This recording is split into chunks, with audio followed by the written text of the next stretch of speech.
دنیا کو قلم پکڑنا سکھایا ہے اسلام نے. آپ کو ابھی میں اس موضوع پر نہیں بات کر رہا ہوں جو اسلام نے پوری دنیا کو دیا ہے. آج یہ جو گھڑی دیکھتے ہیں نا ہر جگہ پوری دنیا کا ٹائم، سب سے پہلے مسلم علماء نے اس کو ایجاد کیا.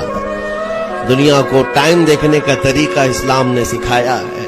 آپ کو ایک دو نہیں، آج پوری دنیا میں میڈیکل سرجری جو بھی ہوتی ہے، آپ کو پتہ ہے چیر پھاڑ کرنا ہر جگہ ضروری ہو گیا ہے. آپریشن تھیٹر، ساری دنیا جو سرجری کرتی ہے اس کے بیسک قانون بو علی سینا اسلامی عالم کے لکھے ہوئے ہیں.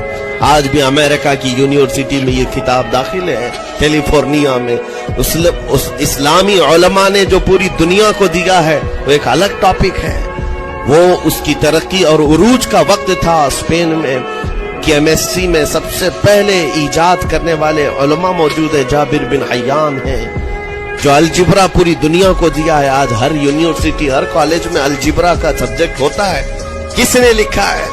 دنیا کو چلنے کا سلیقہ اسلام نے سکھایا، بولنے کا طریقہ اسلام نے سکھایا. انا ساگر کا وہ مقام آج بھی موجود ہے، سب سے پرانے مندروں میں. وہاں پر ایک جادوگر بھی رہا کرتا تھا جو کبھی باہر بھی نہیں آیا تھا. اور اس کے بعد جب اس تک بادشاہ راجہ کی یہ بات پہنچائی گئی کہ ایک درویش ایسا آیا ہے جو چمتکار پہ چمتکار کرتا ہے اور لوگ اس کے دیوانے ہوتے چلے جا رہے ہیں، آپ کچھ اس کی روک تھام کے لیے کریں. اس نے تقریباً 300 یا 500 پجاریوں کو بلایا، سب کو منتر دیے، کہا کہ ہم اس کا مقابلہ کریں گے. ایک درویش کے مقابل کے لیے 300 یا 500 لوگوں کو منتر دیے گئے، پڑھائے گئے، ٹریننگ کی دی گئی. اور اس کے بعد اسی پہاڑی کے دامن میں آپ کو بلایا گیا. آنے والا کون ہے کسی کو پتہ نہیں تھا، لیکن جب سلطان الہند غریب نواز عطائے رسول ہیں، چہرے پر میرے مصطفیٰ کی وجاہت موجود ہے، نور ٹپکتا تھا پیشانی پر. جب آپ پہاڑیوں کے دامن میں قریب آئے تو بڑے سادھو نے کہا کہ اپنے منتر پڑھنا شروع کر دو تاکہ اس پر اب اثر شروع ہو جائے.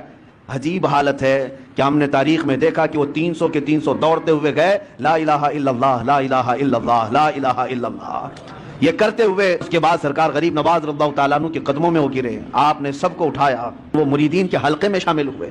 اس وقت جو بڑے بڑے لوگ جادو والے تھے انہوں نے یہ اعلان کیا کہ یہ جادوگر نہیں ہے جس سے ہم مقابلہ کر رہے ہیں، جادو کا معاملہ الگ ہوتا ہے. اس کے پاس جو زبان ہے وہ کوئی اور ہے جو دلوں کو بھی خرید لیا کرتی ہے. آپ کو کیا لگتا ہے اعلیٰ حضرت کا نام، ان کے مسلک کا نام روٹی پھینکنے کے لیے لیا جاتا ہے؟ میرے عزیزوں، اعلیٰ حضرت کا نام، مسلک اعلیٰ حضرت کا نام اس لیے لیا جاتا ہے ڈال دی قلب میں عظمت مصطفیٰ سیدی اعلیٰ حضرت پہ لگا. دوڑ کر کے آئے حضرت عمر کے پاس، کہا بابا آج علی کے بیٹے حسین نے کیا کہا پتہ ہے؟ کہا کیا کہا بیٹا؟ کہا ہماری تکرار ہو رہی تھی، اس میں انہوں نے بلا کر کے مجھ سے یہ کہا کہ تم مجھ سے کس بات پر لڑتا ہے، تیرا باپ تو میرے نانا کا غلام ہے. حضرت عمر نے کہا ایسا کہا انہوں نے؟ ایسا کہا؟ کہا سچ کہہ رہا ہوں بابا ایسا ہی کہا. کہا بلا لا حسین، بلا لا. طلب کیا گیا، امام حسین کو بلایا. بیٹا حضرت عمر کا، ہو سکتا ہے اس وقت ان کو یہ خیال ہو کہ شاید زجر و توبیخ ہو جائے، ڈانٹ ڈپٹ ہو جائے. حضرت عمر آتے ہیں، کہتے ہیں اے حسین ابن علی، یہ میرا بیٹا جو کہہ رہا ہے کیا یہ بات سچ ہے؟